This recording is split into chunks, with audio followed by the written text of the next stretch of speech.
आपके पास दो फूल भी नहीं थे, बाबा साहब के चरणों में चाहते हैं कि जिस तरह से वर्तमान सरकार ने हम दलितों को अत्याचार करा, ऊपर से आप लोग आए, हम कब तक बर्दाश्त करेंगे बताइए। हमारा नेता माननीय मोहम्मद आजम खान साहब पहले से ही जेल में पड़े हैं, ऊपर से ये एक और हमारा चाहिए टिकट मिलने के बाद क्या प्रत्याशी साहब आजम खान के घर पे गए, उनके परिवार वालों से मिलने गए, तो किस तरह से सपा के प्रत्याशी हो सकते हैं। यहाँ पर केवल आजम खान ही जो सबसे बड़ा चेहरा माना जाते हैं, बताइए उनके घर पे गए हो वो तो कह रहा है आशीर्वाद प्राप्त है।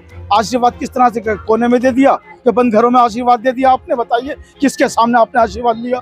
नाम धर्म कुमार वाल्मीकि है। आज मुझे मीडिया के सामने इस तरह आना पड़ा कि मैं आपको बता नहीं सकता जितना मेरे दिल में दर्द है। वर्तमान सरकार जिस तरह से पहले से हम दलितों को अत्याचार कर रही है, ऊपर से यहाँ पर प्रत्याशी एक मौलाना साहब आए में वो हमारे महापुरुषों का अपमान कर रहे हैं। मैं कहना चाहता हूँ मौलाना साहब से, क्या आपके पास दो फूल भी नहीं थे बाबा साहब के चरणों में अर्पित करने के लिए?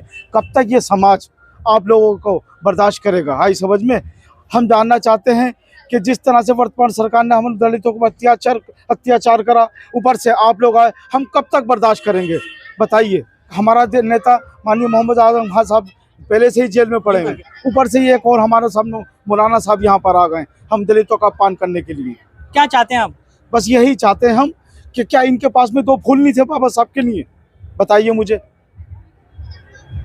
अब आप हमारे माध्यम से, अब आपका स्टैंड क्या होगा? हमारा माध्यम से लोगों से सिर्फ यही कहना कि भैया आप अपने वोट के स्वतंत्र हैं, बस इतना ही कहना चाहते हैं कि ये जो सपा प्रत्याशी यहाँ पर है अपना वोट सोच समझ कर दे। आपने कहा सपा प्रत्याशी, आप भी तो सपा के समर्थक हैं। मैं समर्थक हूँ जरूर हूँ, लेकिन आप ये बताइए टिकट मिलने के बाद क्या प्रत्याशी साहब आजम खान के घर पे गए, उनके परिवार वालों से मिलने गए, तो किस तरह से सपा के प्रत्याशी हो सकते हैं। यहाँ पर केवल आजम खान ही जो सबसे बड़ा चेहरा माना जाते हैं, बताइए उनके घर पे गए हो वो तो कह रहा है आशीर्वाद प्राप्त है। आशीर्वाद किस तरह से, कोने में दे दिया कि बंद घरों में आशीर्वाद दे दिया आपने, बताइए किसके सामने आपने आशीर्वाद लिया।